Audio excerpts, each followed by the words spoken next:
여러분 국제 보통 이제 육상 선수 대회, 달리기 대회 보통 가면 이제 결승전 장면이 있죠. 이제 이렇게 앞에 이제 뭐 100m면 100m 달리고 결승점을 통과하고 뭐 200m, 300m 쭉 있잖아요.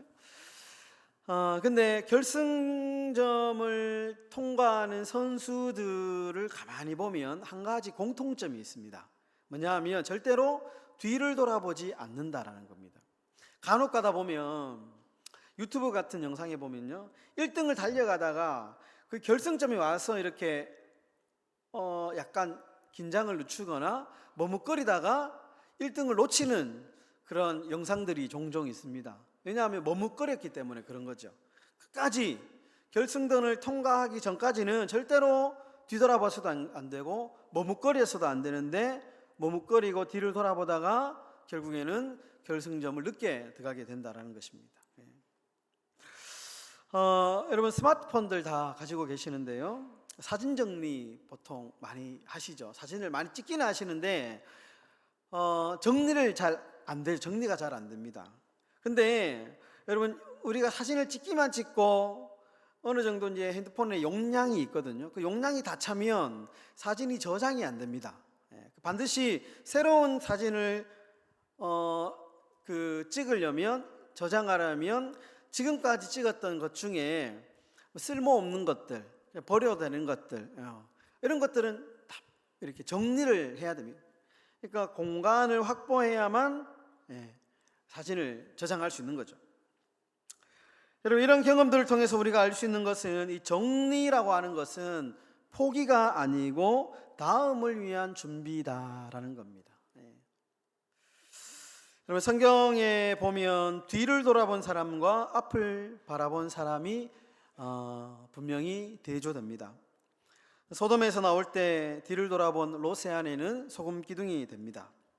그러나 광야에서 약속의 땅을 바라본 여호수아와 갈렙은 결국에는 새로운 역사의 주인공이 되죠.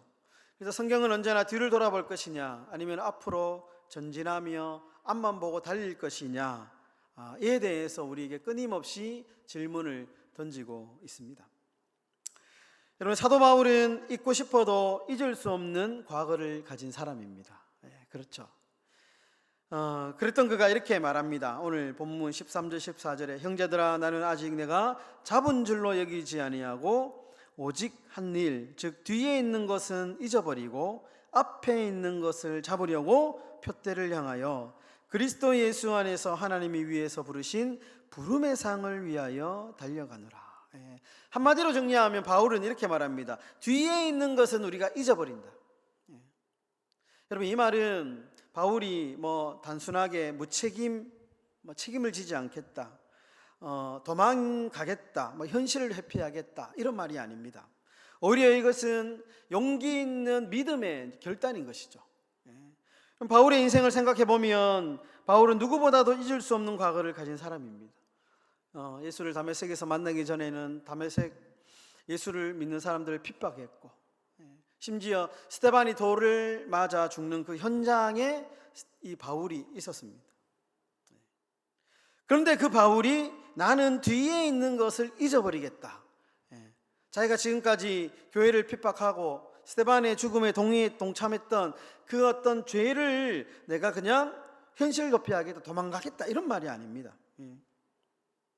이거보다 훨씬 더 분명한 하나님의 부르심을 바울이 보았기 때문에 그가 이렇게 고백을 하는 것이죠. 여러분, 이제 연말은 단순히 한 해를 마무리하는 시간이 아닙니다. 연말은 우리 믿음의 성도들의 이 믿음의 방향을 점검하는 시간입니다. 우리가 한 해 동안 열심히 달려왔는데, 이제 달려온 그 걸음에 우리가 다시 한 번 더 0점 조정해야 됩니다. 0점 조정. 방향을 점검해야 돼. 내가 가는 방향이 맞느냐, 내가 가는 방향이 올바른 방향이냐. 그래서 연말은 우리 성도들에게 있어서는 믿음의 방향을 점검하는 시간입니다. 오늘 말씀은 뒤돌아보면서 후회하는 우리에게 그렇게 하지 말고 앞으로 보고 똑바로 달려가라, 바울이 그렇게 말씀을 합니다. 여러분, 과거의 실패를 반복하는 것이 아니라 부르심을 향하여 앞으로 바라보며 달려가시는 복된 삶이 되시기를 주의 이름으로 축원합니다. 빌립보서는 여러분들이 잘 아는 대로 옥중서신입니다. 감옥에서 쓴 편지입니다. 그런데 여러분, 사도 바울이 감옥에 갇힌 상태에서 이 편지를 썼다라고 하는 것은 매우 상징적입니다. 그럼 감옥을 가만히 생각해 보면 감옥은 자유를 빼앗긴 곳이죠. 자유가 없습니다. 감옥은 더 이상 내가 하고 싶은 대로, 내가 더 이상 복음을 전할 수 없는 자리입니다. 앞날이 어떻게 될지 장담할 수 없는 자리입니다. 그런데 빌립보서는 우리가 알고 있는 대로 놀랍게도 기쁨의 서신이다. 감옥에서 이 편지를 썼는데 놀랍도록 바울이 하는 말이 기쁘다, 행복하다, 이런 말을 너무 많이 한다는 거예요. 그래서 후대 사람들이 이 빌립보서를 읽어보고 기쁨의 서신이다, 이렇게 제목을 붙였습니다. 바울은 감옥에서 환경을 탓하지 않습니다. 바울은 감옥에서 과거를 되씹지 않습니다. 오히려 그는 믿음의 방향, 우리가 어떤 방향으로 전진해야 할 것인가에 대한 미래를 지금 감옥 안에서 이야기하고 있습니다. 여러분, 빌립보서 3장은 바울의 자전적 신앙 고백이 가장 강하게 드러나는 장입니다. 일기장과 같습니다. 특히 3장 후반부에 보면 바울이 자신이 얼마나 자랑할 만한 과거를 가졌는지 쭉 나열합니다.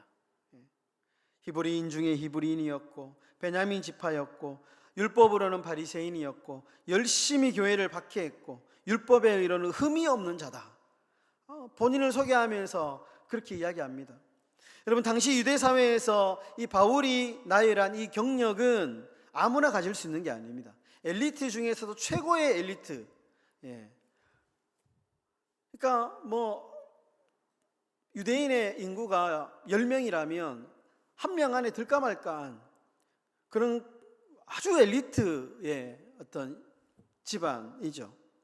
그런데 바울이 이렇게 단호하게 말합니다. 빌립보서 3장 7절에 그러나 무엇이든지 내게 유익하던 것을 내가 그리스도를 위하여 다 해로 여길 뿐더러. 여러분, 여기서 이제 중요한 전환이 일어납니다. 그렇게 탁월한 엘리트였던 바울이 갑자기 그가 하루아침에 삶의 목표가 바뀌죠. 바울은 과거가 나쁜 것이어서 버린 것이 아닙니다. 과거보다 더 가치 있는 것을 지금 보았기 때문에 기꺼이 자신은 나의 것을, 내 과거를 내려놓겠다. 가치 전환이 일어난 것입니다. 본문에서 이제 가장 오해받는 단어가 뭐냐 하면 잊어버리고라는 단어입니다. 잊어버리고. 뒤에 있는 것을 잊어버리고라는 단어인데요. 이 잊어버리다라는 건 기억을 지워라, 아무 일 없었던 것처럼 살자, 이런 뜻이 아닙니다. 이 잊어버리다라는 헬라어는 에필란다 노메노스라고 하는 헬라어입니다. 헬라어. 이 단어는 단순히 내가 기억에서 그냥 잊어버린다, 기억이 안 나는데, 이게 아니고 내가 의도적으로 끊어버리는 행위를 의미합니다. 내가 의도를 가지고. 그러니까 바울이 말하는 의미는 뭐냐, 내가 과거가 나를 지배하지 못하게 하겠다. 과거가 더 이상 내 현재의 삶, 미래의 삶의 방향을 결정할 수 없도록 하겠다. 과거가 더 이상 내 발목을 붙잡는 일이 없도록 하겠다라고 하는 결단을 가지고 그가 지금 이렇게 몸부림치고 있는 겁니다. 이것은 과거를 부정한다라는 말씀이 아니라 과거를 주인 자리에 앉히지 않겠다라는 그런 의미입니다. 여러분, 자동차를 운전할 때 엑셀을, 앞으로 가려면 엑셀을 밟아야 되죠. 브레이크를 밟으면 차가 안 갑니다. 아무리 좋은 차라도, 비싼 차라도 브레이크를 밟고 있는 상태에서 엑셀을 밟으면 차는 안 나갑니다. 우리가 종종 이렇게 신앙생활을 합니다. 과거의 브레이크를 밟고 있는 채 앞으로 나가려고 합니다. 그런데 과거의 브레이크를 밟고 있는데 어떻게 앞으로 나갈 수가 있겠습니까? 아무리 이 자동차가 세상에서 단 하나밖에 없는 비싼 자동차라 할지라도 브레이크에서 발을 떼지 않으면 우리는 앞으로 나갈 수 없는 거예요. 그럼 누가복음에 보면 탕자의 비유 있지 않습니까? 탕자의 비유에서 둘째 아들이 아버지께로 돌아오기 전에 이런 장면이 나옵니다. 이에 스스로 돌이켰다. 그러니까 고생 실컷 하다가 스스로 이제 깨닫게 된 것이죠. 내 판단 잘못된 거네, 내 생각이 잘못된 거네, 스스로 이제 생각이 전환이 각성이 딱 일어납니다. 깨닫습니다. 후회하고 자책합니다.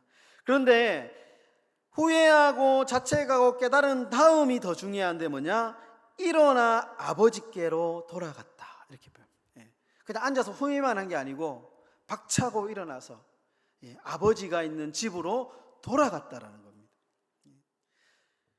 만약에 그가 깨닫기만 하고 말만 하고 자리에서 일어나지 않았다면 그는 여전히 돼지우리 안에 살고 있었을 겁니다. 그런데 그가 박차고 과거를 뒤로 한 채 발목을 잡고 있는 과거의 얼마인 죄를 끊어버리고 아버지께로 갔을 때 그런 새로운 삶을 살게 된 것이죠. 여러분, 우리는 과거의 발목이 잡히는 것이 아니라 앞으로, 미래로 끊임없이 주님 주시는 부름의 상을 위하여 달려가시는 저와 여러분들의 삶이 되시기를 예수님의 이름으로 축원합니다. 말씀을 정리하겠습니다. 여러분, 자동차에서 백밀러는 크기가 조그만하죠. 그렇죠. 자동차 백밀러는 아주 작게 보입니다. 그런데 앞유리는 압도적으로 크죠. 의미한 바가 있습니다.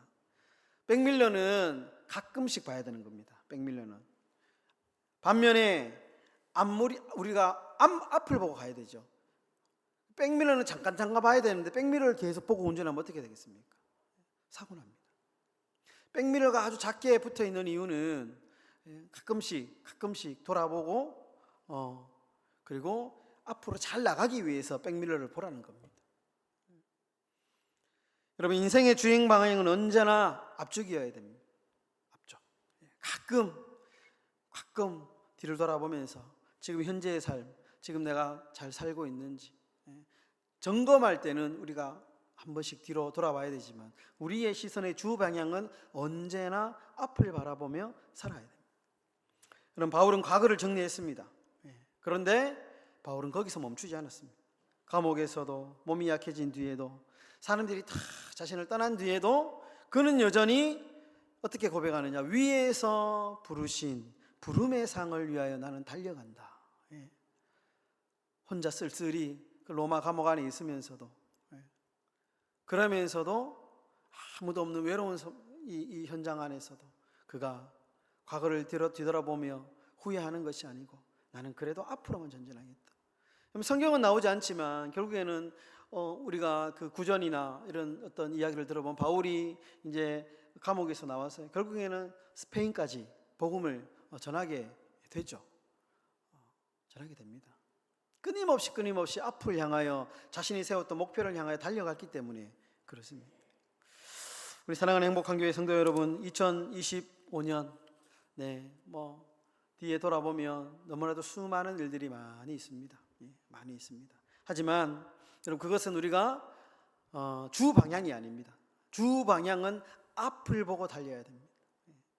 2026년도 한 해 새로운 한 해를 준비하면서 우리가 다시 한 번 더 앞만 보고 믿음으로 달려나가시는 저와 여러분들의 삶이 다 되시기를 예수님의 이름으로 축원합니다.